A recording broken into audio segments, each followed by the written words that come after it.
Flight boss, bitch, you know, for sure. You're not listening to the Mind of an Aries Moon, Flight Buster, Archangel Uriel, and I'm here to carry out God duties and motherfucker responsibilities. And right now, I want everybody to get ready. Now, you need to understand this too. The faster the planet, the faster things happen. So this is why the moon is one of the most important things to keep track of. Because, you know, we seem to always want to keep track of where the sun is at and where Mercury is at and, you know, where Mars is at and where Pluto is at, where Saturn is at. But we fail to realize that any transits being made towards the moon is what's actually causing transformations and what's actually causing manifestations to come into your life. So just because you catch a full moon or waning, waxing moon or a new moon, that doesn't mean that the plant seed process stops. You're constantly planting seeds. It's just these, at those times, those be the seeds that matter. But for the most part, when we're talking about the moon in general, the moon is constantly going through changes. So this is fast that the moon changes degrees, like every 2 hours or so. Just as fast as your emotions change on your level of life every second or so. So you have to pay very close attention to what's going on with the moon. And when we talk about the further away the planet, the further away the impact, but the faster that these things can happen, and it always happen in your life, like out of sight, out of mind. It'll always be like the unnoticeable things, or the things that happen all of this sudden, or things you wasn't really paying attention to. You was aware of, but you really not really there to pay attention to. And it'll play out like that. Then it'll take course in your life real fast to the point that you be like, damn, this just happened. Like this worked like car accidents and shit like that. When you pay attention to the moon transiting the further away planets, then the closer the planets is going to be more correlated to like life circumstances and situations.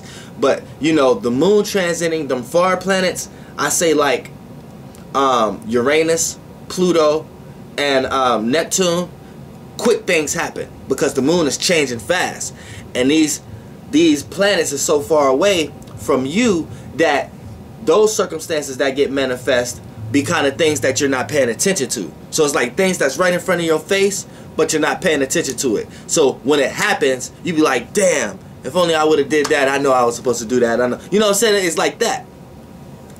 When the closer the planet, it's a little bit more in your face when it's transiting the moon. For an example, now we're going to get into the moon the moon getting ready to oppose Uranus, because the moon is going into Libra. So, you know, later on today or sometime today, and then for the next couple days, we're going to be witnessing the energetic frequency of the moon being in Libra. Now, the moon being in Libra creates an opposition with Uranus, because Uranus is in Aries. So what happens here is oppositions create obstacles, but it also creates attraction. But what attracts also creates friction. But within that friction, this could be a harmonious friction, or this could be a bad friction. See, a harmonious friction is like sex.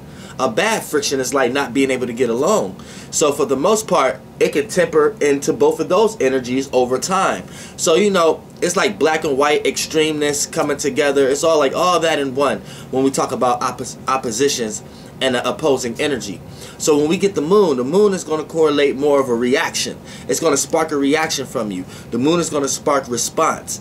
So it's going to make who you are respond and react to the realm that you're in. And the realm that you're in is being manifested by the conditions of the moon that we're up under. And the conditions of the moon is correlated to what angles is happening, and you know what I'm saying, what sign is in that day, what house, and things of that nature. And then how it's correlating to you is how your friction is going to be with it. So if you got a bunch of opposing type of alignments to today's moon, then your friction with it is not going to be a harmonious one. As far as your frequency energies. If you got a lot of good placements towards the moon, then you know what I'm saying, it goes and vice versa. You got good harmony friction right there, and you can create something good out of those circumstances and those sextiles and sex and things of that nature, and gifts and trines. But for the most part, when the moon is going to oppose Uranus, I want people to get prepared for the next couple of days. The moon is like really the most important, because what happens here is when the moon opposes Uranus, that means emotional reactions and response and who you are and your soul and your vibrations is going to be at odds with other people's uniqueness and originality, and even your own. You're going to feel uncomfortable with expressing your own uniqueness and originality, and vice versa. The things you rebel and change and oppose against and your uniqueness and originality is going to be at odds with who other people are. You know what I'm saying? It may cause negative reactions and negative responses anytime you jump into your bag of trying to be unique and original. So for the most part, these next couple days, how to make this a give and receive match other than a tug of war match, at times you may have to set aside your uniqueness and originality for the sake of who people are and how you know that they react to things, even if you know not to even express yourself if you're going to be around strangers that you don't know how they're going to react. 9 times out of 10 it may be negatively. Then and vice versa. You got to take who you are, how you react and respond to the world, and you may have to set that aside for the sake of other people's uniqueness and originality. You know what I'm saying? And how they the things that they may change and rebel and oppose against. Because expressing your feelings amongst something, or expressing who you are, may cause a reaction for someone to change and rebel and oppose against that. So here's what's actually going on with the moon transiting Uranus as a whole, right? Everybody's emotions and feelings, or the things that they're manifesting in their life, is going to go through a change for these next 2 days. So be aware of this. It's going to go through a change. It's going to go through a change, and this change is going to have frequency vibrations attached to it that deal with rebellion and opposition. So whatever change you have to go through, the change is going to consist of rebellion and opposition. It's not going to be a loving and appreciated and valued change. Now, depending on how you handle this change is how well your alignments is going to be with today's alignment, and tomorrow and the day after tomorrow's alignment when the moon is going through Libra. Because you see what I'm saying? You may be a person who, let's say, okay, the moon is in Libra. Let's say you have a sun or Mercury or Venus in Libra, or and it's opposed in Aries. Let's say you got the sun, moon, or ascendant or Mercury or something like that in Aries. You may be able to handle these kind of energies a lot better than someone else. So you may already innately understand that, you know what I'm saying, sometimes we have to change, because cardinal signs and Capricorns and Cancers, they may be affected also, but they have understanding of this, that the mutable and the fixed signs may not understand. They may understand that change and rebellion at times is necessary in order to initiate and take a leadership role. So, you know, Libras do this in a communicative way, in a thinking way. Fire do this in a seeing and feeling way. Water do this in an emotional and feeling way. And Earth do this in a thinking and practical way, which makes sense. So, you know, with the cardinal signs, we're going to be affected the most. You know what I'm saying? Because I'm an Aries, and Capricorns, Cancers, and Libras. We're going to be affected the most, but we're going to understand this energy the most. So 9 times out of 10, we're probably going to be the ones initiating this in our relationships. You see what I'm saying? Or we're going to have to experience this from others, but we're going to be the main anchors of this experience. You see what I'm saying? The fixed and the mutable may not truly understand this, so they may not truly even deal with this. Mutable signs going to be able to sit back and eat popcorn for the next 2 days and see everybody else, and then the fixed signs is going to be stubborn to the fact. So cardinal signs may clash with the fixed signs, and the mutable signs may be here to see both sides of the things and relax the situation, and to add another idea that both parties could see. So cardinal signs may be seen as more stubborn than the fixed signs when this moon opposing Uranus. Now, for the most part, the moon is going to be in Libra.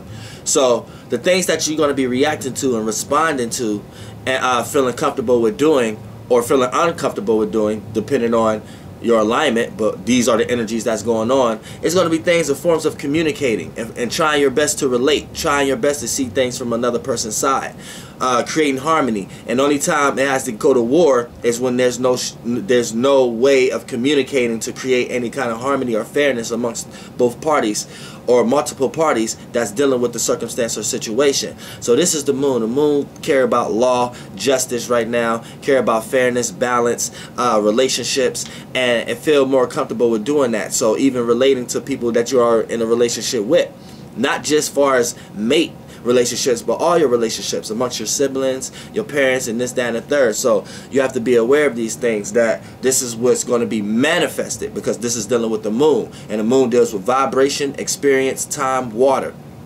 fluid, and experience, and manifesting in memory. So these are things that's going to be remembered in these these few days, these couple days. Things that's going to be remembered and things that's going to be manifested is things that's dealing with relationships, or relating in some type of way, and creating some type of fairness or balance in the circumstance or situation that you are in with multiple parties. Now, with Uranus already being in Aries, what happens here is, make sure, right? Yeah, with Uranus already being in Aries, and it's in 25 degrees Aries to be exact. So, the moon got a long time. The whole moon transit going through Libra is going to play like an opposition all the way into the end. So, with Uranus being in Aries, Uranus is uniqueness, originality, but change, rebellion, and opposition amongst how we all see it. So right now, we've been seeing a whole bunch of... Now, Aries is cardinal fire, initiating and creating new ways of how to see and feel about the world that we are in. So we have been seeing a whole bunch of new ways of how to see and how to feel, and a bunch of different changes, and a bunch of new ways of how to see and feel about rebellious type things, about things that's changing, about things that's opposing. So people are coming up with their own coming up with new ways of seeing and feeling about all the rebellious type opposing energy that's going on with debates and things, and presidents and things of that nature. People have their coming up with new ways of seeing and feeling about these things. But also, people got a whole way, and people are expressing their uniqueness and originality full force. Because Uranus is uniqueness and originality, and Aries represents expression, because fire represents seeing and feeling, and cardinal is like the spark. So Aries is cardinal fire, so this will be like the electricity spark of the fire signs. Leo will be like the steady pace fire, like the fireplace.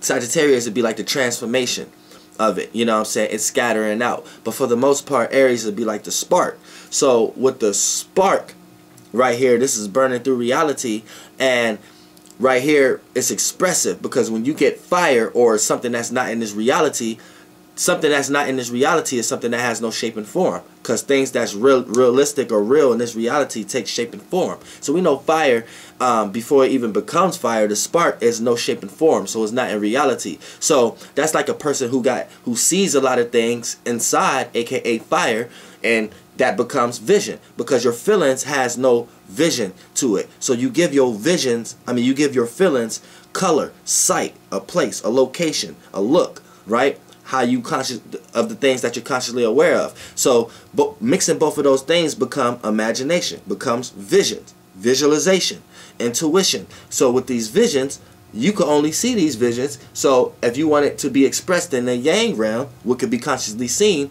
you have to express it in some type of way. This would make Aries highly expressive. So there's a lot of expression going on with people's uniqueness and originality right now. And Aries is also a selfish energy. It's not self-centered like Leo, it's selfish. So self-centered would be like a person that really don't want you to see what they're doing. They don't care about what you're doing, but they want you to care about what they're doing in some way, shape, or form. So they know how to relate and mix and mingle to get that across. Aries is selfish. They're going to do what they want to do, and they don't care if you're a part of it or not, or see it or praise it or not. So right here, look at that as far as uniqueness and originality. People are not caring how other people feel or think about their uniqueness and originality. And I'm about to shock the world also, but we're going to get into that later when I drop a video.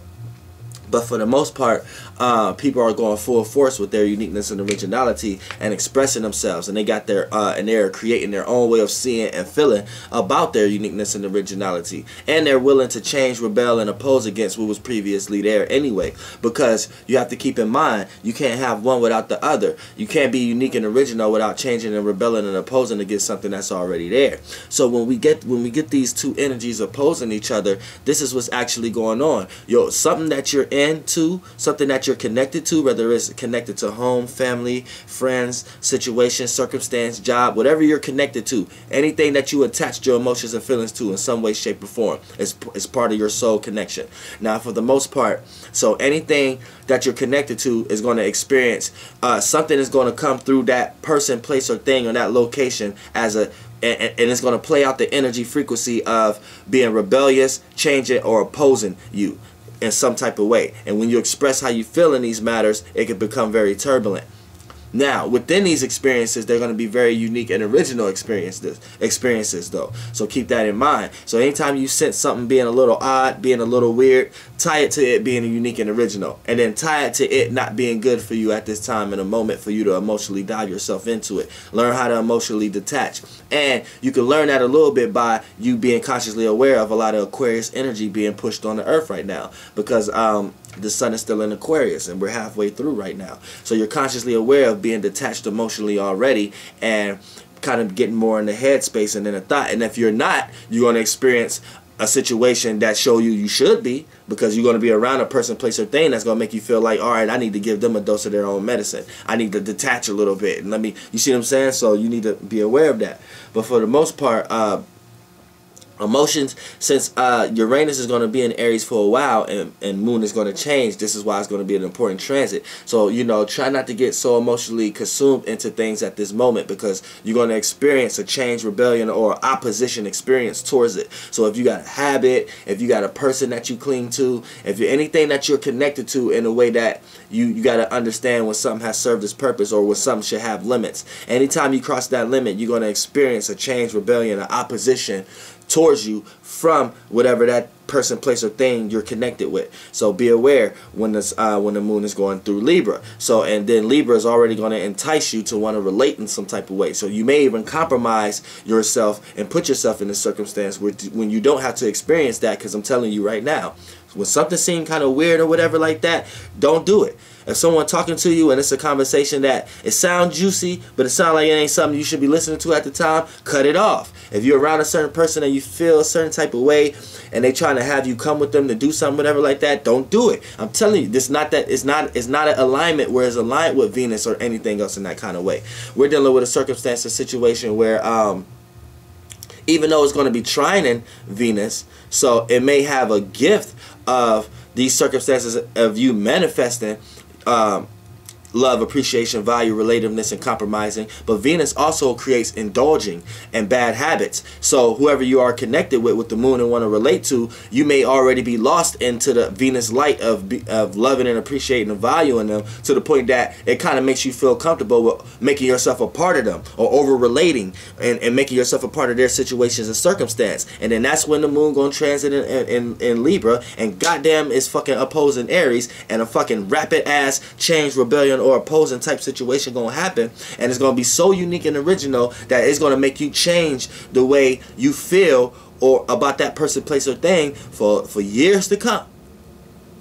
So keep this in mind when the moon goes into Libra, into this past. Now when the moon goes into Sagittarius, things you're gonna be able to be wise on that experience. You know what I'm saying? That's just gonna be a couple days. So keep track of the moon. Flight boss, bitch. Goddamn air.